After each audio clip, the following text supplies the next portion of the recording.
Hi friends, welcome to my YouTube channel computer tricks.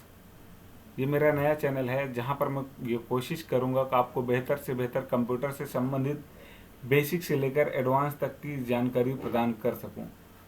आज मैं आपको एक्सेल के एक ऑप्शन के बारे में बताने चल रहा हूं जो बहुत ही इम्पोर्टेंट है और सभी के लिए बहुत ही यूजफुल है। तो इस विकल्प को हम ड्रॉप डाउन लिस्ट कहते हैं। और ड्रॉप डाउन लिस्ट होता कैसे है और इसको यूज करना कैसे है, तो आप देखेंगे यहाँ पे कैलिब्री लिखा हुआ है। जैसे हम क्लिक करते हैं ये सारी चीज़ें यहाँ पे एक्स्ट्रा ओपन हो गई। तो इसी तरीके आप जब भी ड्रॉप डाउन लिस्ट क्रिएट करेंगे उसके अंदर एक से अधिक डेटा होंगे। ठीक है, आपको एक पॉइंट दिखेगा जहाँ पर आपको क्लिक करना है और आपका जो यूजफुल डेटा है वहाँ पे मेंशन रहेगा। आप क्लिक करके सेलेक्ट करके यूज कर सकते हैं। तो आइए हम आपको सिखाते हैं किस तरीके यूज करेंगे। तो कुछ डेटा हमने पहले यहाँ से लिख रखा है क्योंकि हम नहीं चाहते कि ज़्यादा समय आपका लिया जाए, इसलिए हम कोशिश कर रहे हैं कि जल्दी से जल्दी ये सारी चीज़ें आपको और कम ही समय में आपको सिखा दिया जाए। तो आप देखेंगे यहाँ पे हमारे पास एक खाली सेल है, यहाँ पे ईयर लिखा है, यहाँ मंथ लिखा है। तो हम पहला तरीका आपको बताने जा रहे हैं। ये हमारे पास एक डेटा टैब है, यहाँ पर हम क्लिक करेंगे। ये डेटा टूल्स आपको दिख रहा है। डेटा टूल्स ग्रुप के अंतर्गत आपको डेटा वैलिडेशन दिख रहा है। हो सकता है कि आपको डेटा वैलिडेशन यहाँ पे ना दिखे, ठीक है, क्योंकि ग्राफिक्स के ऊपर डिपेंड करता है। तो आपको अगर यहाँ पे नहीं दिख रहा है तो आपका ये जो आइकॉन दिख रहा है इसके पहले ये एक निशान ये जरूर दिखेगा। और आप जैसे हम माउस पॉइंटर लेकर जाएंगे तो आपको डेटा वैलिडेशन दिख जाएगा।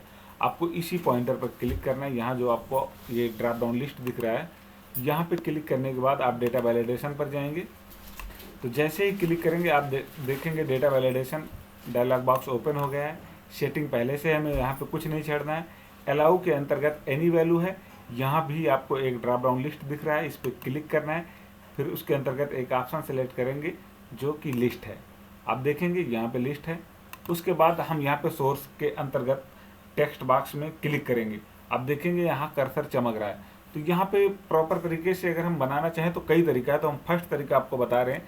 जैसे यहाँ पे जनवरी लिख देते हैं तो JAN लिख के कॉमा लगा देते हैं, FEV लिख के कॉमा लगा देते हैं, MAR लिख के कॉमा लगा देते हैं, APR लिख के कॉमा लगा देते हैं, MAY लिख के कॉमा लगा देते हैं।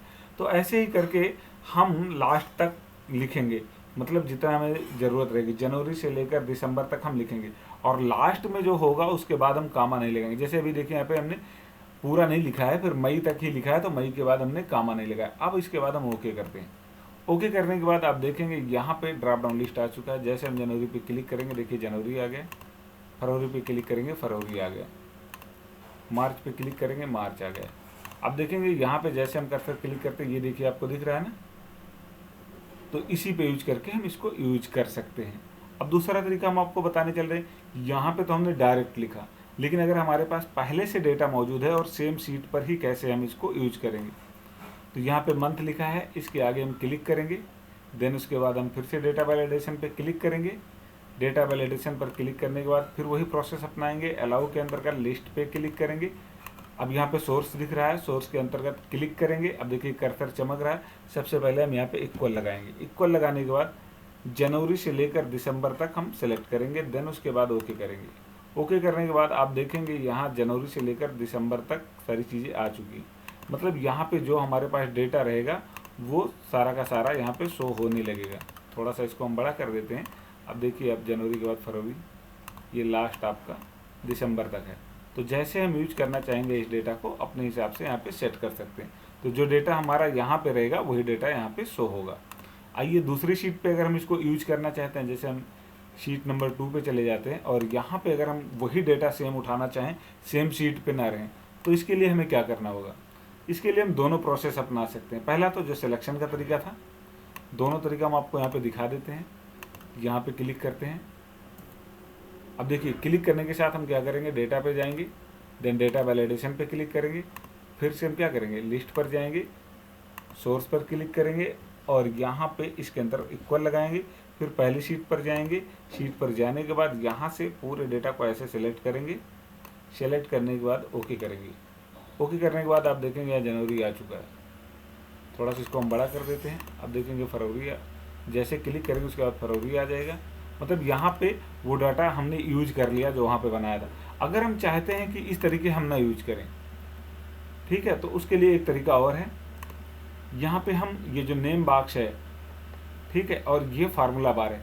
नेम बॉक्स में नेम डिफाइन करेंगे। नेम कैसे डिफाइन करेंगे, यहाँ पे हम सेलेक्ट कर लेंगे। अगर हम देखिए ए पे क्लिक करके पूरा कॉलम सेलेक्ट करते हैं, बाद में कोई भी डेटा इसमें मेंशन करते हैं, जैसे यहाँ पे 12 तक हमने लिख रखा है, अगर 12 के बाद 13 भी हमें लिखना है, तो अगर हम ए पे क्लिक करके पूरे कॉलम को सेलेक्ट करते हैं और नेम डिफाइन करते हैं, बाद में कुछ भी हम मेंशन करेंगे वो बढ़ जाएगा।